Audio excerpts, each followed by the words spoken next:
नमस्कार, माझं नाव विश्वजित। मी आज आलो आहे समृद्धी महामार्गाच्या पॅकेज नंबर 11 मध्ये।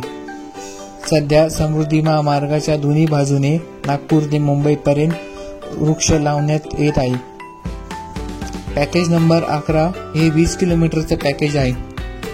20 किलोमीटरमध्ये 1.5 लाखपेक्षा जास्त झाडं लावण्यात येणार आहे आणि या झाडांचा मेंटेनन्स 5 वर्षाचा असणार आहे, जेणेकरून झाडांची पूर्णपणे काळजी घेतली जाईल। झाडांची उंची बघू शकता तुम्ही, मोठी आहे भरपूर, जेणेकरून झाड मोठं व्हायला जास्त वेळ लागणार नाही।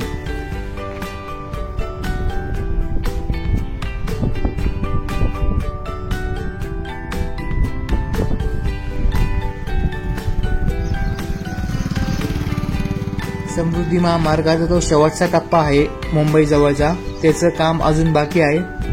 येत्या ऑगस्ट महिन्यापर्यंत हे काम होण्याची शक्यता आहे आणि ऑगस्ट महिन्याच्या शेवटच्या आठवड्यामध्ये उद्घाटनाची शक्यता आहे।